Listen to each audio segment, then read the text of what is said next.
அன்பார்ந்த முருக பக்தர்களுக்கு வணக்கம். நான் ஜெயம் கோபி. இந்த குரல் பதிவு எது சம்மந்தமானதுன்னா, என்னோட குரல் பதிவுக்கு முன்னாடி ஒரு டிஷ்யூ பேப்பரில் கேதார்நாத் சிவபெருமான் சன்னதிக்கு பின்னாடி நான் என்னோட கையில் அடிபட்டு ரத்தம் வந்து அந்த டிஷ்யூ பேப்பரில் துடைச்ச ஒரு ஃபோட்டோ தான். ஆனால் இது வந்து நான் பதிவு செய்கிறதுக்காக இந்த ஃபோட்டோ எடுக்கல. ஆனால் என்றைக்காவது ஒரு நாள் ஏதோ ஒரு சம்பவம் நடக்கும், அப்போ உதாரணமாக இந்த விஷயத்த சொல்லுவோம் அப்படின்னு சொல்லி நான் எடுத்து வச்சதான். அது இன்னைக்கு நேற்று வந்து இந்த தனிக்கா குழந்தையோட மருத்துவம் சார்ந்த ஒரு பெரிய விஷயம் நடந்துட்டு இருக்கு. இது வரைக்கும் 2 வாட்டி நான் குரல் பதிவு பண்ண போய் நிப்பாட்டிட்டேன். அது முடிஞ்சதுக்கப்புறம் தான் சொல்லணும் அப்படின்னு சொல்லிட்டு. அதுக்கு முன்னாடி ஒரு திரைப்பிரபலம் சினிமாவில் இருக்கிற ஒருத்தர், அவர் இது வரைக்கும் ரொம்ப சினிமா அரசியல்லாம் பேசியிருக்கோம். ஆனால் நான் வந்து இந்த ஆன்மீகம் இது வந்ததுக்கப்புறம் நான் அவர் ஒரு வாட்டியும் எனக்கு வந்து ரொம்ப ஃபோன் பண்ணி என்ன ரொம்ப இப்படி சொல்லுவார், ரொம்ப ஆச்சரியமாக இருக்குது இப்படிலாம் சொல்லுவார். ஆனால் அதை தாண்டி அவர் எதுவும் கேட்டதும் கிடையாது. ஆனால் அவர் ஒரு கேள்வி கேட்டார். நீங்கள் என்னோடய வீடியோ ஒன்று பார்த்துட்டு கர்மா இப்படி சொல்கிறீங்களே, கர்மா என்றால் என்ன? கர்மா வந்து போகும்போது பெரிய துன்பத்தை கொடுக்கும் அப்படின்னு சொல்லிட்டு சொன்னீங்களே, அப்போ கர்மா நான் இப்போ பெரிய துன்பத்தை அனுபவிக்கிறேன், என்னோட கர்மா போதா அப்படின்னு கேட்டார். முதல் விஷயம் என்னென்னா, கர்மா வந்து நம்ம சாகிற வரைக்கும் நம்ம கூட தான் இருக்கோம். ஒரு சில பேருக்கு ஒரு பிறப்புலேயே அது முடிச்சிருது. ஒரு சில பேருக்கு 10 பிறப்பு, 15 பிறப்பு, 12 பிறப்புன்னு அப்படியே போய்கிட்டே இருக்கு.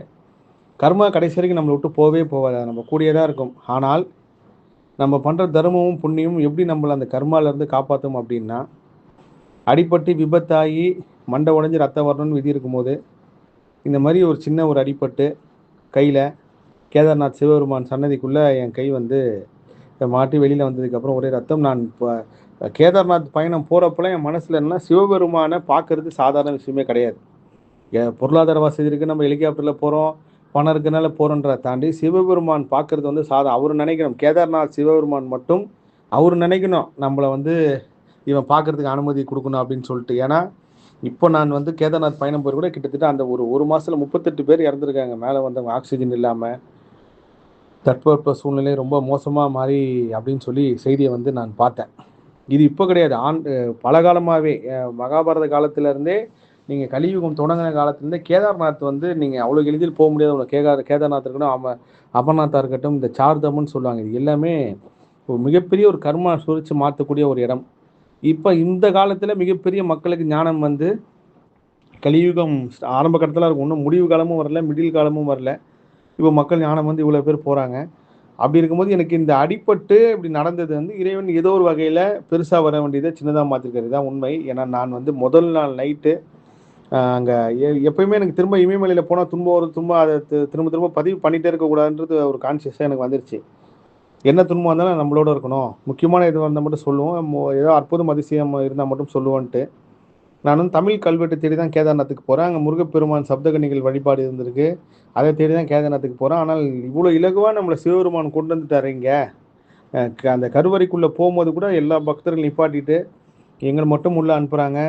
நான் ரவிசங்கர் சார்ங்கள்லாம் சாமி பார்க்குறதுக்கு போகும்போது கூட இறைவன் மேலே தொட சொன்னாங்க. நான் தொட்டேன், தலையை வைக்க சொன்னாங்க. அப்போ கூட வந்ததே பெரிய புண்ணியன்ற ஒரு மன திருப்தியோட வந்தேன். அப்போ வந்ததுக்கப்புறம் இந்த ஒரு அடிபட்டுனா, இதுதான் நம்ம வாழ்க்கையில் கர்மா மாறக்கூடிய ஒரு விஷயம்.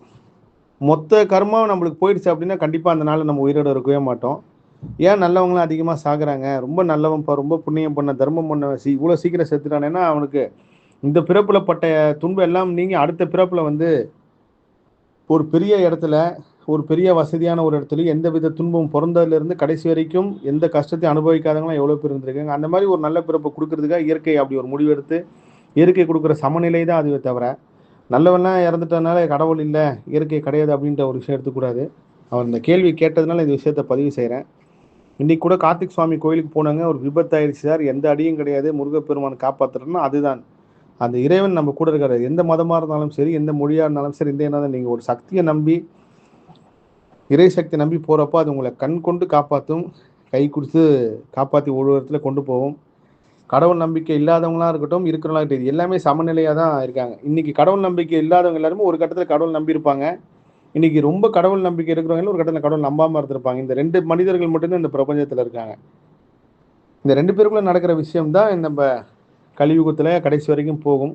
அதனால் இந்த படம் வந்து அதுக்காக தான் பதிவு செய்தேன்.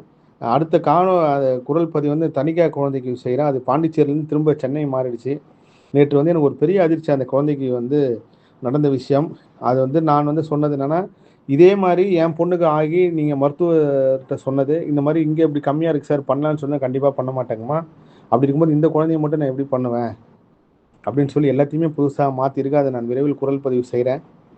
கொடுப்பதும் முருகனே, கொடுக்க வைப்பதும் முருகனே, நடத்துவதும் முருகனே, நடத்தி காட்டுவதும் முருகனே. அதுதான் உண்மை.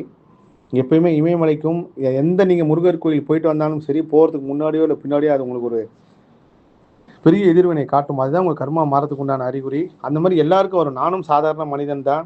இந்த இமயமலை பயணத்துக்கு அப்புறம் நிறைய தடங்கல்கள், நிறைய ஸ்ட்ரகிள்கள் எல்லாம் பார்த்ததுக்கப்புறம் திரும்ப முருகப்பெருமான் நான் இருக்கேன் அப்படின்னு சொல்லி காட்டி திரும்ப நம்மளை வழி நடத்திட்டு இருக்காரு.